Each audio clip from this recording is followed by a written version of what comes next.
पण एकदा शिवाची शक्ती शिवाला सोडून गेली आणि धीर गंभीर झालेल्या माझ्या प्रभूंचं आधार झालं त्यांचं तांडव नृत्य.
शिव कधी तांडव करीत तर कधी समाधी लीन होत.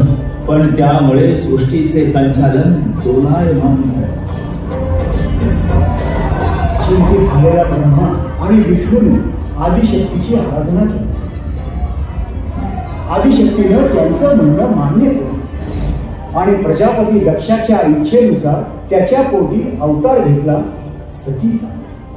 सती मातेच्या आयुष्याचा एकच ध्यास महादेवांशी लग्न.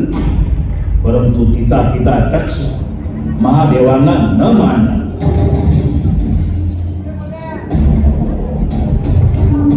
नारायण नारायण. पण सतीने हट्टाने शिवाशी विवाह केला बरं का. कैलासावर त्यांचा संसार देखील सुरू झाला. पण महादेवांना ठाऊक होतं हा संसार न टिकणारा आहे. प्रजापती दक्षाने पदोपदी शिवाचा अपमान केला. सतीमध्ये आदिशक्ती जागृत झाली आणि तिने होमकुंडात स्वतःची आहुती दिली. क्रुद्ध झालेल्या शिवाने दक्षाला कठोर शासन केलं. परंतु शांत झाल्यावर त्याला पुन्हा जीवनदानही दिलं. शिव पुन्हा समाधीस्थ झाले आणि आदिशक्तीने पुन्हा जन्म घेतला. पर्वतराज हिमावत आणि राणी मैनावतीच्या पोटी पार्वतीच्या रूपात महादेवाला पुन्हा प्राप्त करण्यासाठी. पार्वती, पार्वती कुठे आहेस तू? हे पहा, आपण हिला सगळीकडे शोधत आहोत आणि ही इथे पूजेत मग्न आहे. पार्वती, पार्वती चल पाहू. अगं विंध्याचलच्या राजकुमाराबरोबर तुझा विवाह ठरवला जाणार आहे. मी केव्हाच महादेवांना मनाने वरले आहे. पण पार्वती, तू महादेवांना पाहिलं देखील नाही. ते तुला ओळखत नाही. मग तू त्यांना कशी प्राप्त करणार? मी केवळ महादेवांवर प्रेम केलं आहे. मी त्यांच्याशीच विवाह करेन हा माझा दृढ निश्चय आहे.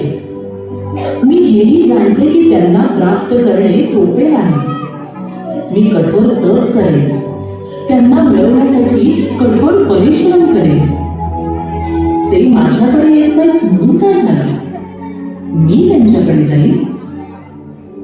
तो मार्ग खडतर आहे मला ठाऊक आहे. पण तो पार करून मला त्यांच्यापर्यंत पोहोचायचं आहे आणि म्हणूनच ही शिवाची नित्य साधना.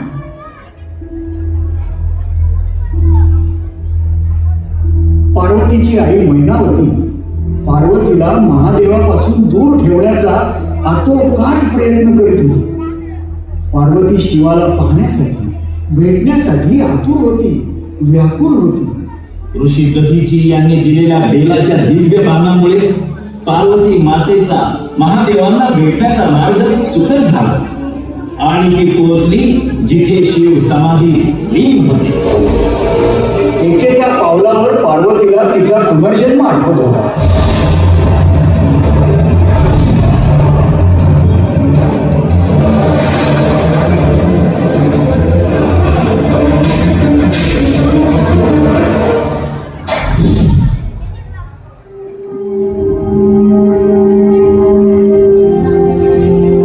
हे महादेवा, सांब सदाशिवा, मला सर्व आठवलं. तुम्ही माझ्यावर निश्चित आणि निर्मळ प्रेम केलं. पण मी मात्र शंका कुशंका आणि वडिलांच्या प्रेमानं आंधळी झाले होते.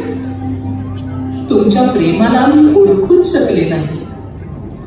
किती सहन केलं तुम्ही माझ्यासाठी, किती अपमान, किती अवहेलना. पण तुमचं प्रेम तसूभरही कमी झालं नाही.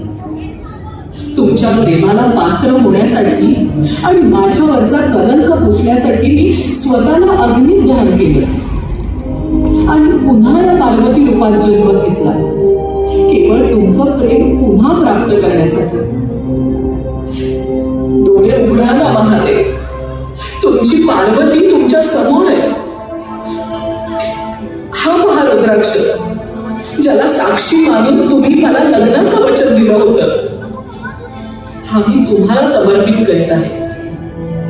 ते वचन आठवा, ते वचन आठवा आणि माझा स्वीकार करा.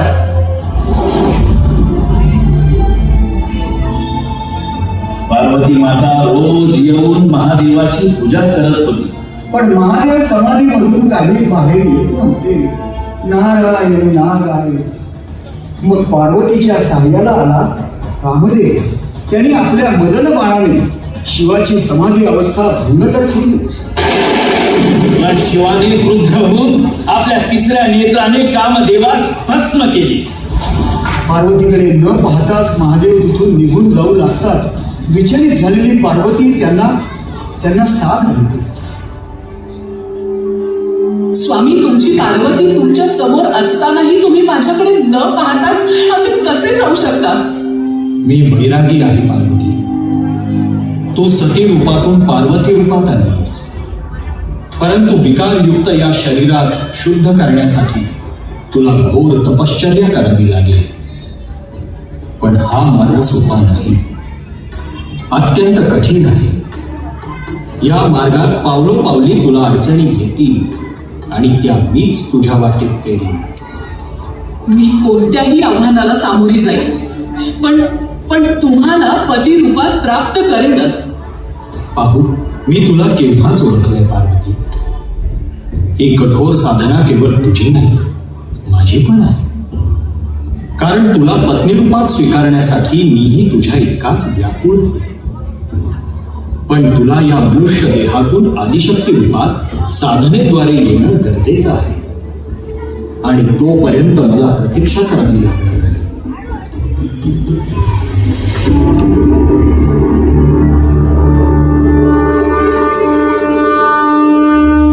नारायण नारायण. महादेव तर निघून गेले आणि पार्वतीने साधनेला सुरुवात केली. पण इथेच महादेवांनी परीक्षेला प्रारंभ केला.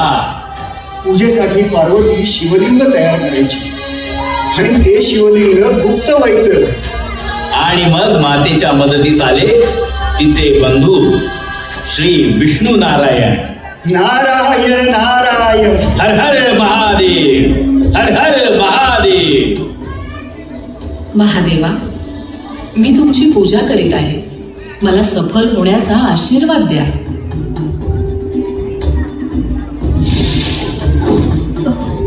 हे शिवलिंग गुप्त कसं झालं? हरकत नाही, मी पुन्हा शिवलिंग तयार करेन. ओम नमः शिवाय, ओम नमः शिवाय. महादेवा, मला माहीत आहे हे तुम्हीच करीत आहात, पण हे 16 सोमवाराचं व्रत मी अवश्य पूर्ण करेन. ओम नमः शिवाय, ओम नमः शिवाय, ओम नमः शिवाय.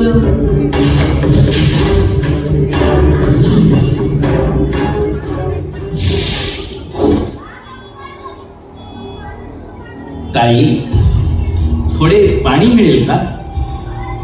हो.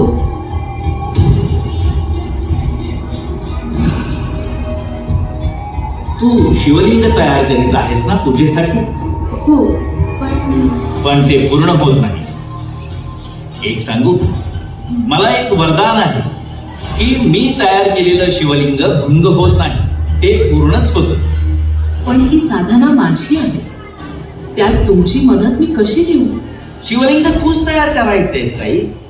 मी केवळ त्यास हात लावेन म्हणजे ते पूर्ण होईल. ठीक आहे.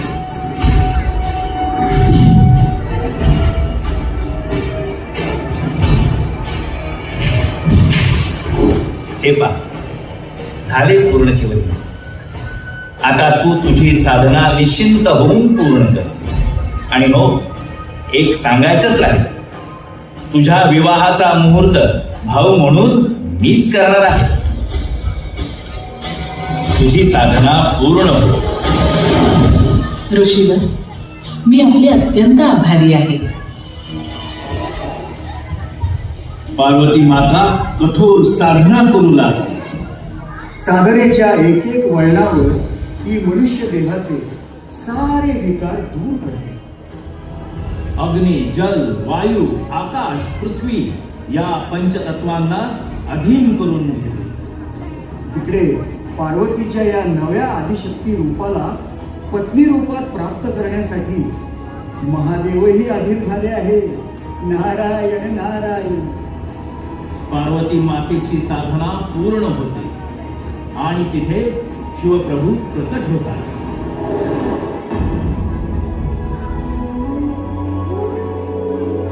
स्वामी, मला प्राप्त करण्यासाठी तू केवढी कठोर साधना केलीस पार्वती. तुला ठाऊक आहे, तुझ्या साधनेचा एक एक टप्पा तुझ्या सोबत आहे. माझ्यासोबत तुम्ही सुद्धा करत राहिला. मी या क्षणी तुझा पत्नी म्हणून स्वीकार करतो. ते सर्व ठीक आहे, पण जोपर्यंत माझ्या आई आणि वडिलांची सहमती येत नाही तोपर्यंत आपला विवाह होऊच शकत नाही. मग काय, मुलाकडून विवाहाचा प्रस्ताव माझ्या घरी यायलाच हवा. असंही असतं. असंच असतं. ही रीत आहे आणि ती पाळावी लागेल. ठीक आहे, मी सप्तर्षींना पाठवतो तुझ्या आई वडिलांकडे. नारायण नारायण. मुनिवर, पुढे काय झालं हे ऐकण्यासाठी सर्वजण उत्सुक आहे. हो हो हो हो, सांगतो सांगतो. सप्तर्षींनी विवाहाचा प्रस्ताव राजा हिमावत आणि राणी मैनावतीकडे नेला. त्यांनी तो सहर्ष स्वीकार केला. तिथी ठरली फाल्गुन मासातील कृष्ण पक्षातील चतुर्दशी अर्थात शिवरात्री. आणि शिवपार्वती विवाहानंतर ही तिथी महाशिवरात्री म्हणून साजरी केली जाऊ लागली. मुहूर्त ठरला, लग्नाची लगबग सुरू झाली.